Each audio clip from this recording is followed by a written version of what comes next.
나와 맞지 않는 사람들과의 유쾌한 동행. 신호를 무시한 채 꼬리를 문 차들로 막히고 엉킨 도로에 갇혀 있을 때였다. 여기저기서 경적이 울릴 만한 상황인데도 그러지 않아서 둥승한 지인에게 경적 소리가 참 많이 줄었다고 했더니 세상이 험해져서 그래요. 라고 답한다. 1988년 서울 올림픽 이후 교통 문화가 발전적으로 변화한 것으로만 생각하고 있었는데 의외의 대답이었다. 신호가 바뀌었는데도 출발하지 않는 앞차를 향해 경적을 울렸다가 그 앞차 사람이 뒤차로 와서 벌였던 끔찍한 사건의 기사 내용을 말해주었다. 사람들이 더 여유로워지고 이해심이 많아져서 거리가 조용해진 것만이 아니라는 말을 들으니 소란하지 않은 도로가 오히려 우울하게 느껴졌다. 어느 집 문 앞에 하루가 멀다고 음식물 쓰레기들이 너저분하게 버려져 있고 깨진 소주병 조각들이 한 달 넘게 어지럽혀 있었다. 알고 보니 아파트의 층간소음으로 인한 보복이었다. 주차 10으로 벌어지는 이웃 간의 폭행은 살인으로까지 이어지기도 하는 요즘이다. 얼마 전 지하철 안에서 성추행을 당하는데도 아무도 도와주지 않았고 도움을 청하는 자신의 간절한 눈빛조차 외면하던 사람들에게 상처받았다는 한 여고생은 성추행보다 차가운 세상을 알게 되어 무서웠다며 울었다. 20여 년 전 한국에 온 외국인들, 특히 서양인들에게 한국인에 대한 인상을 물으면 아무도 웃지 않는다. 다들 화난 것 같다였다. 길에서나 엘리베이터 등에서 만나는 타인에게도 가볍게 미소 지으며 하이 하는 그들에게는 인사하지 않는 우리가 이상했나 보다. 요즘에 우리 얼굴은 경제 성장만큼 나아졌을까? 모두 그런 것은 아니지만 내가 보기에는 다들 폭발하기 직전인 것 같다. 필요할 땐 매너 있는 미소 짓기야 조금은 더 익숙해졌지만 아주 작은 일에도 그야말로 너 잘 만났다 식으로 덤벼드는 사람들이 자주 눈에 띈다. 평소에 스트레스가 많다 보니 예민해져 있고 문제에 부딪히면 대화보다는 싸움의 모양새로 이어진다.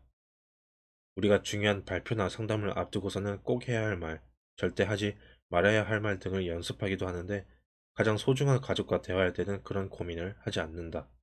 그래서 하지 않을 수도 있었던 오해와 말다툼을 벌이기도 한다. 가족에게만이 아니라 자신이 지갑을 들고 있는 갑일 때 사람들은 심하다 못해 좀 독하기까지 하다.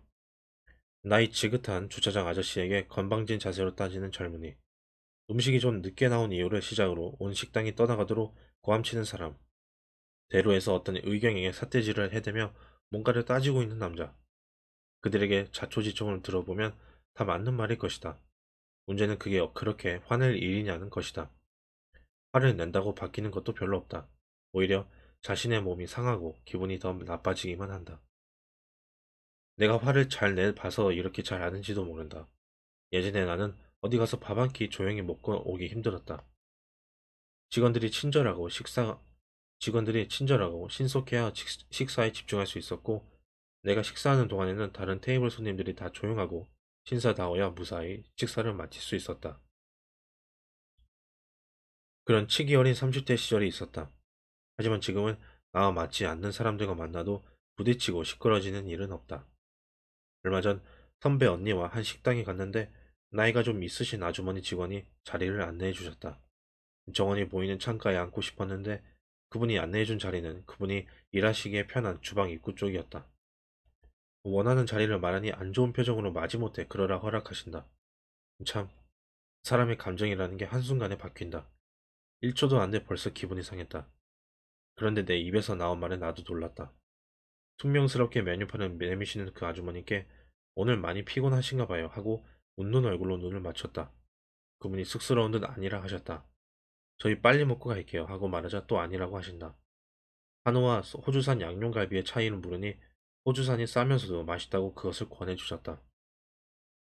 고기를 가져오셔서 주방에 내가 아는 사람이니 맛있는 걸로 달라고 했다는 설명까지 덧붙이시는데 표정이 아까보다 훨씬 밝으셨다.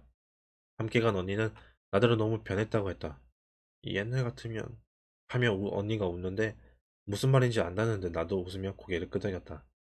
그래, 내가 변했다. 예전 같으면 스트레스 똑같은 일이 지금도 늘 벌어지지만 상황을 잘 유도해 좋게 해결한다. 모든 일들을 예민하게 받아들이는 성격은 별로 변한 것 같진 않지만 즉각 반응하거나 강하게 표현하지 않는다는 것이 예전과 달라진 점이다. 감정적인 표현이 절대 현명하지 않다는 걸 이제는 알기 때문이다.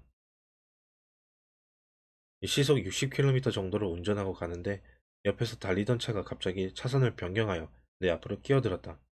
깜빡이도 켜지 않았고 비상등으로 양해를 표시하지도 않았다. 깜짝 놀랐다가 가슴을 쓸어내린 뒤 욱하고 뭐가 올라오는 건 예전과 같다. 잠시 후 신호등에서 나란히 섰을 때 내가 바라보니 그가 창문을 내렸다. 20대 중반 운전자가 나를 보며 뭐요? 한다.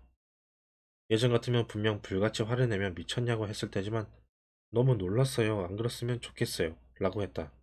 그런데 기대하지도 않던 사과를 받았다. 죄송합니다. 많이 급해서. 나로서는 의외의 성과다. 괜찮아요. 라고 했던 내 끝인사가 좀 웃겼지만 기분 좋게 마무리되었다. 이렇게 글로 쓰니 좀 가식적이고 이상하지만 말로 할 때는 어색하지 않았다.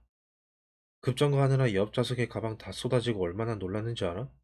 운전 똑바로 해. 나이도 어린 게. 이런 말들이 더 자연스러운 우리인가? 이 상대가 죄송하다고 하면 죄송하다면 다야? 라고 반응하는 게 더 이상 우리에게 익숙하지 않으면 좋겠다.